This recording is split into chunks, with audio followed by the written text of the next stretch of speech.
Halloween, many say that the veil between the living and the dead is thin.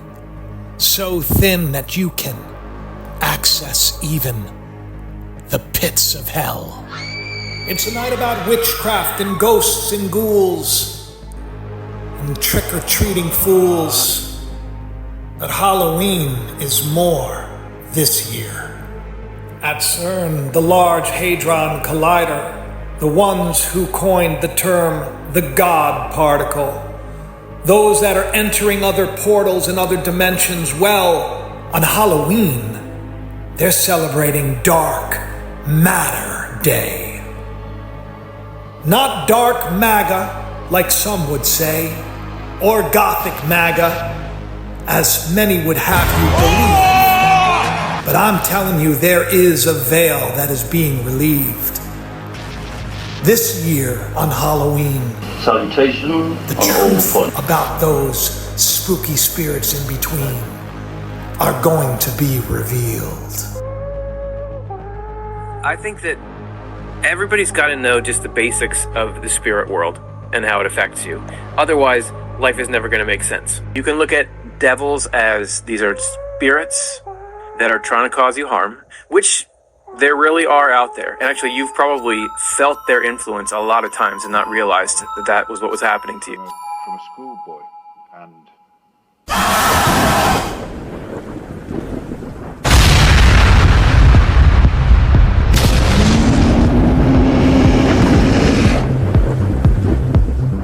Hello, my friends. Jacob's here one more time. Thank you for spending some quality time with me in this spooky holiday season. Everybody's getting ready for Halloween, and there's a lot more for us to discuss. Are you into spirits? Do you get all spooked out with all the ghouls and the ghosts and the goblins?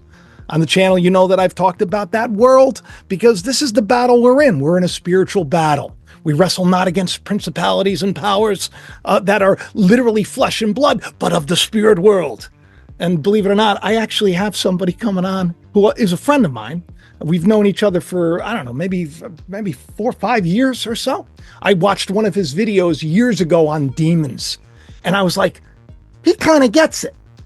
His whole approach kind of gets it. He has a huge YouTube channel. It's called Off the Left Eye. And before I was doing the show, because we have a lot to talk about today, we got CERN. Today's Dark Matter Day is coming up.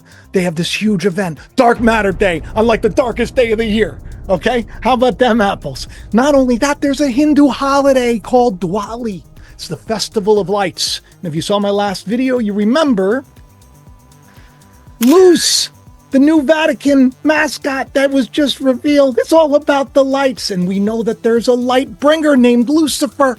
But is this something that's like from the movies?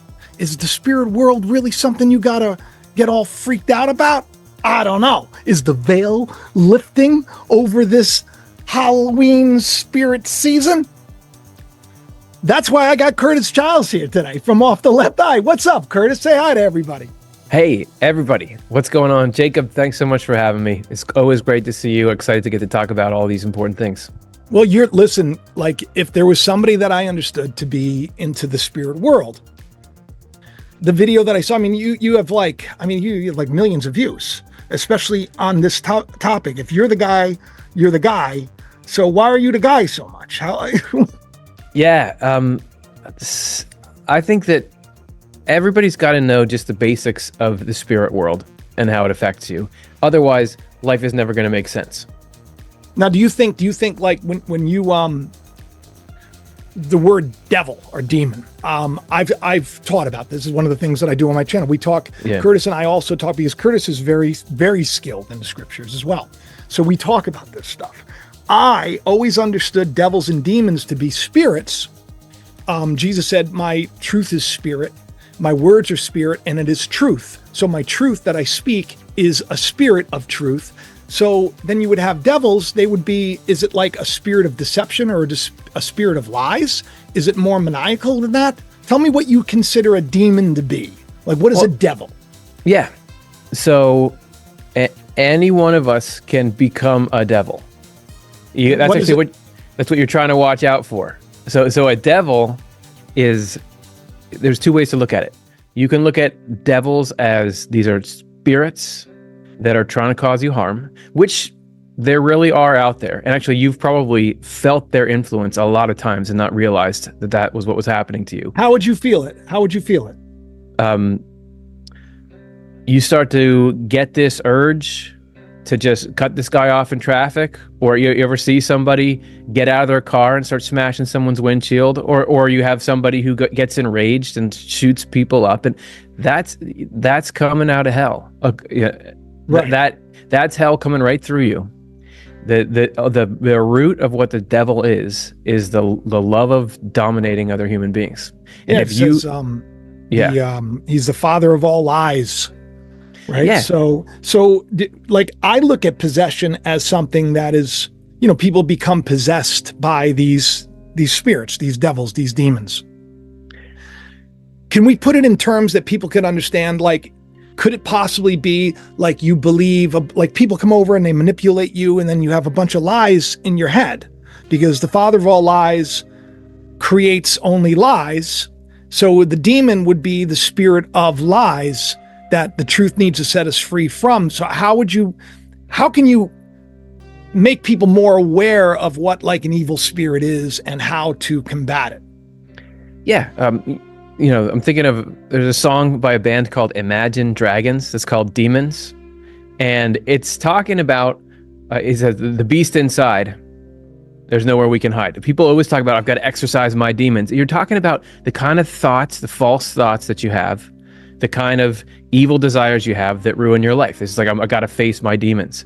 So an awareness of what's actually going on spiritually just takes that one step further, that there's actually an influence from the spiritual world. That's why that stuff pops into your head in the first place. Haven't you ever, like, why am I thinking that about this person? Why can't I let this go? Why am I sitting here and ruminating about, I can't believe that person wrote that comment on YouTube. I'm going to kill, this is what I'm going to say to them. This is what like, why is that happening? I don't even want to be doing that. And yet here I am lying awake at night and I'm overcome with these fears and these anxieties. Where's that coming from?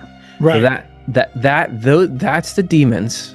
Where is that? Like where is that? We know that it's within us, right? Yeah. So we know that because everything that goes on is going on within us. Okay. But but what place, where's this coming? Where's all that spooky, terrible, lying, deceptive, making you feel bad about the fact that you ate too many Oreos the night before? Where's that coming from? How did you know I did that?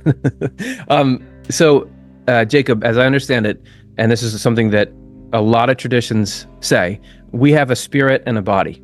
So you're not just the meat sack that you're in. So if you get hit by a bus tomorrow, your consciousness lives on because you're more than just your physical body. So your physical body is somewhere in the world, right? Yours is where you are, mine's in my studio, and we're getting influenced by each other. Like the things you're saying are making me think certain ways. The things I'm saying are making you think certain ways. So that's the body side. Your spirit, where's your spirit? I get you. Your spirit you're talking like almost like ghosts. Yes, your spirit is somewhere as well. Just like you have a physical body in the physical world, you got a spiritual body that's in the spiritual world. And just like you're influenced in the physical world by the people that you hang out with and the newscasts that you hear and the advertisements that come at you, your spirit is influenced by the other spirits that are around you. So you're hearing and being influenced by things that are going on in the spirit world. And that is what is affecting just about everything that you feel and think. So negative spiritual influences, that's what we would call demons or devils. Right. And that's literally, those forces are close to your spirit. They're not physically in the room with you. It's a different dimension. Right. However, it's the consciousness dimension. So you can absolutely you can be surrounded by evil spirits, demons that want to do you harm, and you feel that as your feelings and your thoughts and your impulses. Right. And so the best way to combat it would be, according to you, what do you think? Well, it's got to be the Lord. Like you think I'm gonna take those things on? I've tried that. So now, the funny thing is that I've seen people become enraged and crazy, and I knew that I could calm their hot tongue with truth, love. Yeah. Jesus did this all the time. A lot of people, when they think of casting out devils and demons, they think of the movies. They think of, what Halloween's all about. They think of Exorcist and everything else. Yep. And we're going to be talking about CERN and them opening portals to other dimensions in a second, because I want to ask your opinion on that. Like, do you think that that's possible? But before we get there, I understand that Jesus taught, he said very clearly, the truth will set you free. What does the truth set us free from? It's the lies. That person, I gotta get back at them. I'll never get off the drugs, or I'll never stop drinking. And what's the point? They keep calling me a failure. Why should I prove them right? All of these, it's like there's, and everything that's online right now is so just like, we're in the spooky season right now. Yeah. Yeah. How can that manifest through, like, say, like your X app, on the stream? So you think about it, everything that everyone's posted on X is the stuff that was in their head. And the stuff that's in their head is influenced by the spiritual world. So whatever's going on in the spiritual world shows up in your feed, shows up in your mind. So in that way, there is a chain, and the truth sets you free. There's different levels of truth that will set you free in different ways. There's little truths like, yeah, I'm mad at this person, but I should forgive them. Jesus says you got to forgive seven times 70.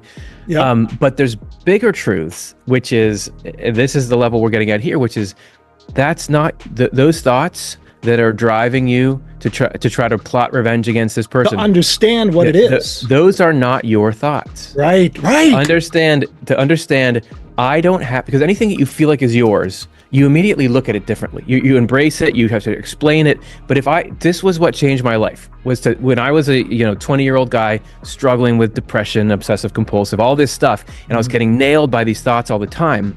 The thing that flipped that switch was for me to say, oh, these aren't mine. Like, I can look at these in the same way. Right now you're saying it's spooky season online. What everybody's doing is they're having to filter through so many messages. You get on your Facebook feed, right, or X or whatever, and you've got some people on the left, some people on the right, and they're just all hitting you with these messages. Yeah, division. And what you do is you have to look and say, do I really believe that person? Do I really think they know what they're saying? And you got to discern. Same thing with your phone. Every call you get basically is somebody scamming you, and just by what it says, I'm not going to even pick that up. You got to do that with your own mind. You got to be smart. Jesus said, what did he say? He said, take control of your thoughts. Decide whether or not, test the spirits to see if they be of God or not. And I years ago created this thing. I said, love is a litmus test. I said, you want to live your life right? Use love as your litmus test. Am I feeling love right now? Then it's not God. Get rid of it. If it's not love, if it's not bringing me thoughts of peace and joy and comfort, it's not God. Get rid of it. If it's just shaming me all the time, say, okay, I know if I have an issue with that, I'm going to be okay. Enough of that nonsense. Get rid of it. You take your thoughts captive. This is what it means. People don't understand this, because I believe the kingdom of heaven, like the scripture says, is within. So if the kingdom of heaven is within, then the spiritual battle that's being waged is within. That also means that I can rule and reign with Christ, Christ being the power and wisdom of God. I can rule and reign these negative thoughts. We've been given the power over scorpions on snakes, and Paul shook it off. You light a fire among a bunch of heathens, and then a viper's going to come up and bite you. They're going to say, you can't do that or whatever. I'm sure you get that a lot, because just talking about this spiritual world in term, right? So I think of it as we need to take our thoughts captive. But speaking of, we need to discern, I think it's important that we should discern right now. Dude, that's quite a segue pun. Their logo actually is like a 666. It's a spooky thing. They on their campus. I don't know if you know, CERN is the Great Collider. Yes, and it's known to be built on the Apollyon temple, which is the Apollyon had the key to the bottomless pit. They're doing an event right now, on Halloween called Dark Matter Day. Okay, so it just seems spooky. I'm going to actually toward the end of the video, I'm going to throw to a video that I did, God, years and years ago, about their resident artist that in 2018 was all about the occult, Crowley, the Illuminati. It was strange to have this, organization. They've done all these videos. Do you remember back when we met, they did like a fake mock ritual where they did like a sacrifice where the resident students came in and they filmed it and released it online, almost like on purpose. That's not normal, right? So my question to you, this is what I really want to know and everybody wants to know, is could they open up something and release hell, or stop worrying? Yeah. Okay. So the way that hell gets released into the world is only through human beings. So each of us are potentially either a portal where that's releasing heaven into the world, or that's releasing hell into the world. Right. They're not going to be able to, regardless of the technology, be able to open the fabric of space-time and connect hell to here, because there's discrete degrees, so it's non-continuous between what's physical and what's spiritual. So hell's already here. The good news is they can't do it. The bad news is hell's already here. It's in you, it's in me, and the thing that's going to tip it is what each of us are doing with our own hearts and mind. That's not to say that there isn't spiritual power in rituals. That can happen. And there's going to be the biggest ritual is going down tomorrow. The biggest ritual is Halloween. Yeah. I mean, and there is a lot of spooky stuff that happens on All Hallows Eve, right? And and there's historical reason for that. Do you think that somehow people could come together and summon like a change in leadership, like the witches that were cursing Trump at the moon? Okay. Human beings can affect each other.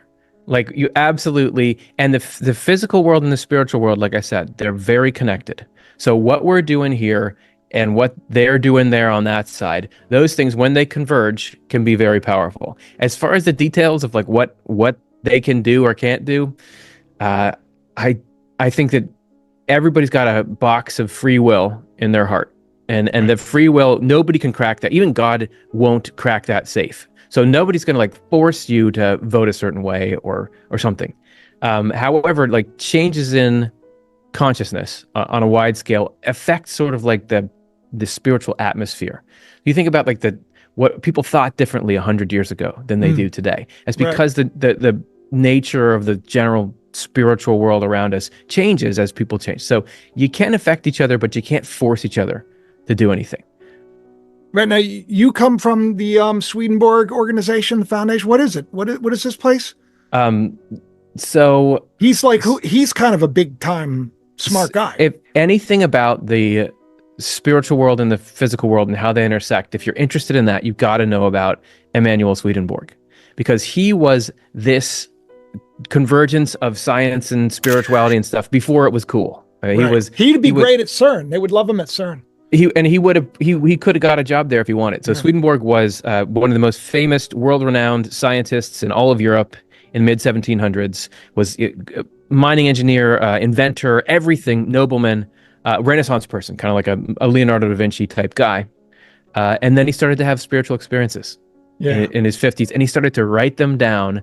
And everything now that people are discovering with near-death experiences and all that stuff that we're now getting into, he was doing that back in the day. So much so that the Christian church of his day put him on trial because they're like, this is what you can't do this. His reputation, all the scientists, everyone made fun of him. They said, look, there's no such thing as a spiritual world, you idiot.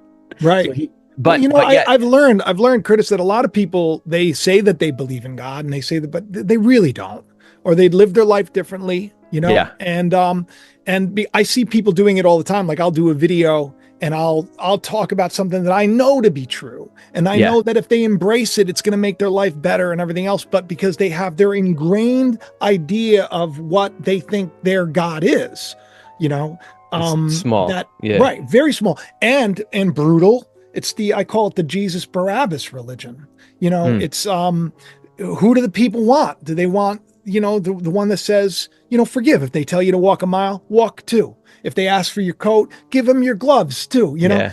They don't want that. They want the revolutionary. They want the guy who says Jesus is king, right? Yes. Right? Don't give me that wimpy love your kumbaya but yet stuff. There's real strength in the power of our thoughts. See, that's the thing, is that I know. Do you believe this? Like, I know that with faith, I can come on and I can say to people, things are going to go a different way, because if I have a little bit of faith, I can see it go that way. Like, I've been actively trying to, because I understand how the spirit world works, right?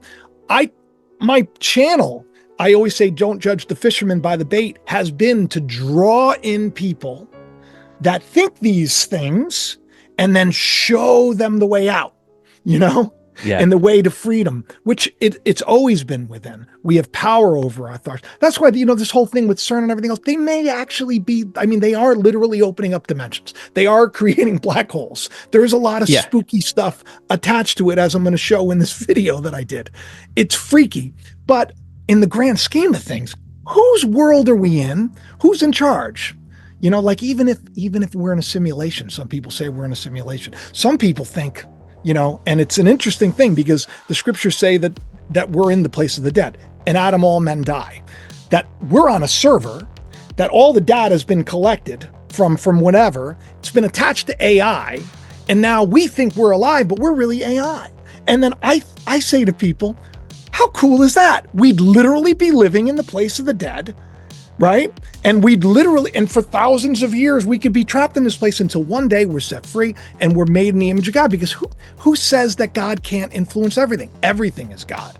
So people get freaked out about Halloween. They get freaked out about ghosts. They get freaked out about ghouls. But in the end, it's really about lies and truth, And what's the most common commandment in the scriptures is don't be afraid.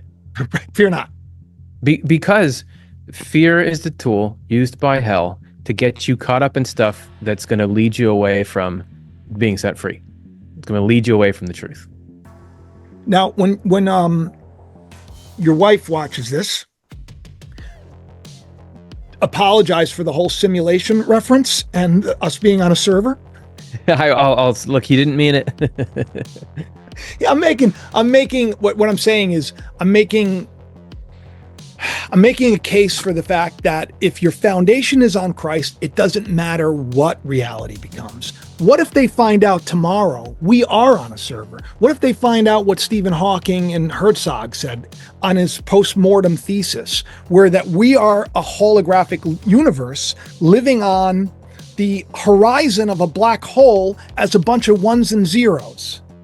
That's what Stephen Hawking says. That this is a hologram projected from information. That's all we are, is information. The guy who was the head guy for Barack Obama, the scientific division, James Gates is his name. He said that he used mathematics to look at reality, and he reduced it down to what? A Google browser code. The code for Google. And that's that famous video where he says to Neil deGrasse Tyson, we are in the Matrix. The Bible even says that we're in the Matrix, right? So tell your wife that I just like science fiction. I think, look, there's so many things that are we've even discovered that everybody knows are true about reality that are mind-blowing. Right. Even just the idea that there's atoms and string theory and all, it's just all very weird and it's very out there. And you don't, right, people can be worried about, like, who's running things, are we on a server, who's in charge of that? Any of that could be true, and who cares? Who cares? As long as you know the truth of all truths is that God is in charge of this. And God's intent is to care for you, provide you a hope and a future. Like, everything else is fine. You believe God would ever give up on you? Why? Why would love do that? Why would love do? And why would love and power want to do that? No, like that's the kind of message that that's the Barabbas religion. Yeah, that's the Barabbas religion. Do what I say, believe as I believe, or off with your head. That's not how love acts. That's not how love acts. If you hear about if there's a character in a movie who is like, well, you didn't live up to my expectations, or you're out of here. And then there's another character who says, no matter what you do, I'm going to be here for you. I'm going to lead you out. Which one do you admire more? Which one is more like you'd think a divine being would be? I do believe that we are living in a time very much like the scriptures playing out. The story of Trump is almost like Nebuchadnezzar returning. Moses in Egypt, it's like the flood has come, set my people free. It seems like we're in such an interesting time. And there were always sorcerers in the land. The Magi, they were the magicians. They were sorcerers. Moses, he beat the sorcerers in a match. So my point of saying this is I want stick around and watch this with me so we can finish the end of the show. Yeah. But check out this video that I did in 2008. This is freaky. Whatever, it's same thing with those gloves. Same thing with all around us. Symbols, they have power in witchcraft, that is, in the occult, that is. Another reason why they hired this artist, I'm sure. I'm not sure. I don't know. I'm just saying. I'm just putting pieces together here.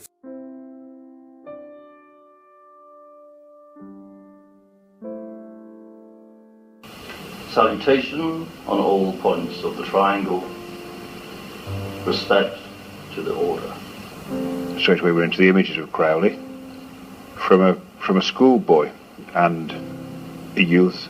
Of Revelation, there is the only temple to Apollyon. CERN was built on the Apollyon temple, and who's Apollyon in the Book of Revelation? It's the angel, the messenger that was given the key to the bottomless pit, that opens up the bottomless pit. Which is sort of what they're doing, if you think about it. And there's actually a great picture where they actually have that key.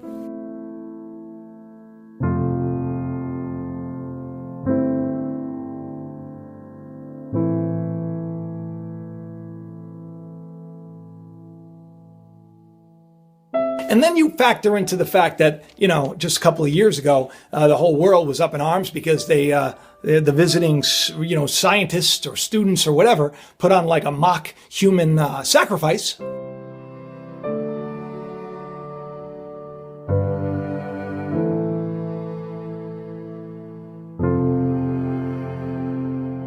And then you add that with the fact that their mascot, which was a beautiful gift, right, was Shiva, the goddess of destruction and renewal.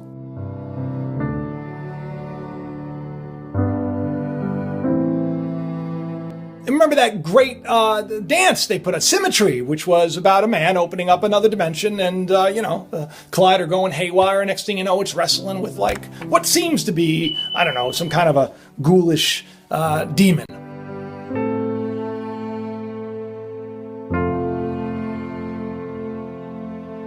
And then you factor into the equation the Gothard Tunnel, which was, if you know anything about that, it was just like the most crazy, you would think satanic on the outside. You would look at it and you would say, these are people that are worshiping Pan or worshiping Baphomet or worshiping the Antichrist. And the fact that CERN, the collider, was actually featured on their big, jumbotron right before time was stopped and then spun backwards and a dimension was open and spooky spirits came out. That's, the art that was portrayed while the world leaders stood there and applauded. So weird, man. The world that we're living in is so weird.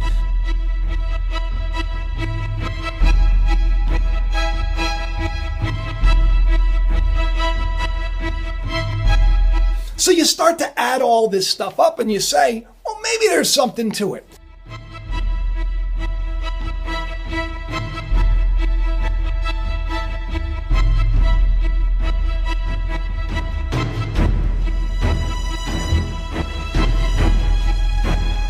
So I stumble upon this article about this really cool artist who is now going to be their spring resident. 2. The Order of the Knights of the Holy Grail. 3. The Order of the Illuminati.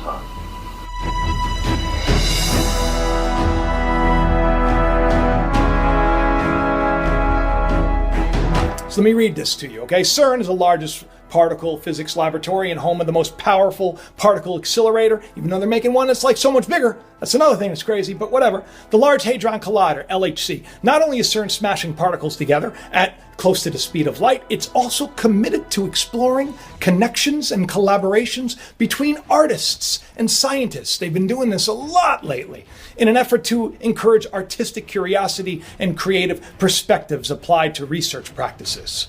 The Collide International Award is a 3-month residency program. The program runs in collaboration with UK's Foundation of Arts and Creative Technology, FACT, which fully funds a 2-month stay at CERN and an additional month at FACT headquarters in Liverpool. A jury comprised of art and science experts named British artist Suzanne Treister, the winner of the International Award. Now, her body of work, it's sort of interesting. Take a look. Years 2000, last the intaken has mankind, that knowledge of tree, the of fruit, the of out, bite, biggest, the is cybernetics. Treister's body of work includes hexen.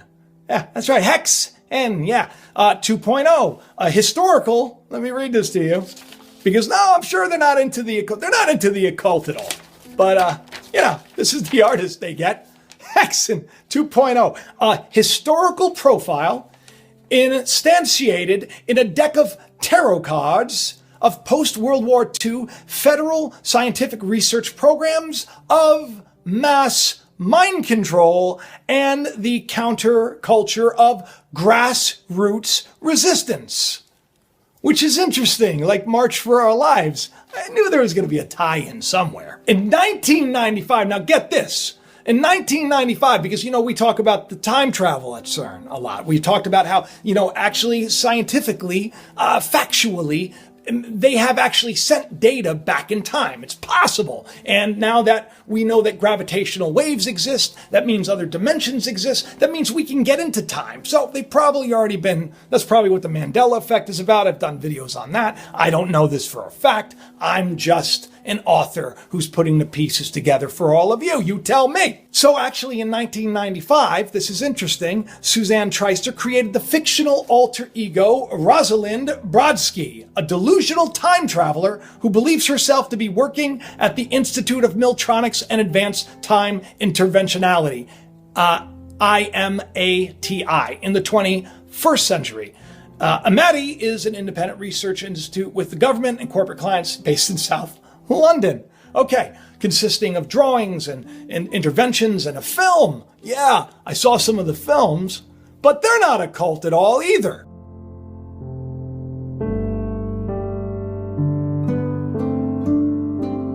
And it's not like Aleister Crowley is, heralded as something of importance in her body of work either. Straight away we're into the images of Crowley from a schoolboy and a youth. To all whom it may concern, greetings and help. He had the ability, when appearing in a photograph, to look out at the viewer, making a lot of people feel quite uncomfortable with images, because they do appear to have the strength to look back. Let me just read this a little more. Hexen 2039 reveals links between conspiracy theories, occult groups, Chernobyl, witchcraft, the US film industry, British intelligence agencies, Soviet brainwashing, behavioral control experiments of the US Army, and recent practices of its civil affairs and PSYOPs, Psychological Operation Command, in light of alarming new research in contemporary neuroscience. That's the description of her work, which she says is based on fact. I mean, I don't even know what else to say. I don't know. What are they doing? What are they doing, Curtis? What are they doing over there? Yeah, well, listen, man. People are doing freaky stuff, and certainly Swedenborg talks extensively about how there's this thing called correspondences, which is the way that the physical world interfaces with the spiritual world. And you can do things in the physical world that affect the connection between two of them. So you can, for example, have certain rituals where you put things in certain ways that can have an impact. It can, and he talks a lot about nefarious people. Once they learn the rules of how spiritual things work, they will abuse that in order to create negative results. Now, so I'm not saying it can't happen. Here's a spooky thing to think about for Halloween. Spooky thing. Yeah. Because you think about it for a second. Think about it, like everybody, the Battle of Armageddon, where are we all? It's all happening right now. It's always happening right now. I think that all this spooky stuff is fun to contemplate, but I'm not too concerned. I think that God's going to do some great things in the world, and I don't think that we need to really worry so much. I think what we need to do is get our lives back on track. Loving our families, putting our families first, being kind to our neighbors, doing what we can to serve, because the greatest of all is not those that sit down and are served, but the ones that are doing the serving, Yeah. And I thank you for doing all the serving you've been doing, because I'm glad I've known you for this long, and it's nice to finally have you here on, because this took weeks to organize, right? Yeah. It was just like we had to match up our calendars, and we literally talked about it, and I said, I don't even know what we're going to talk about. We'll figure it out, and we went like that. That's the way it is in the spirit. Well, so, I think it's a great message that you have. You're trying to get people not to be afraid, and I think as soon as fear goes beyond being useful, then you got to jettison it. So there's a certain amount of concern over what's happening that you can have if it gets you alert, if it gets you active. But as soon as it starts to become debilitating and pulls you away from doing what you're talking about, loving your family, being a good person, trusting in God, then you can tell, okay, this isn't useful. It means it's not from God. Things that are from God are useful. So I think it's a good mission you're on. Yes, we got to address these things, look into them. But if they're ruining your ability to live a happy, useful life, you can get rid of them. You got to get rid of it. You got to shake it off. You got to shake it off, just like Paul did. You got to shake it off. That's right. And Taylor Swift. Yeah. Right. And Taylor Swift. All right. Well, listen, how is everybody going to find you besides the link that I put in the description of the video, which, by the way, this is still my merch. If you want to support the channel, you know where to go. All the stuff is in the description of the video. You can get all the stuff. It's fun, and it helps me because 100% viewers, well, almost 100%. I'd probably say 80% viewer supported because YouTube's not. I'm sure you feel what I'm talking about, Curtis. Yeah. But so thank you for all that you do. Find Off the Left Eye on YouTube. All the links will be in the description below. Thank you, Curtis, for coming on, and I'll talk to you soon, buddy. Bye. Thanks for having me.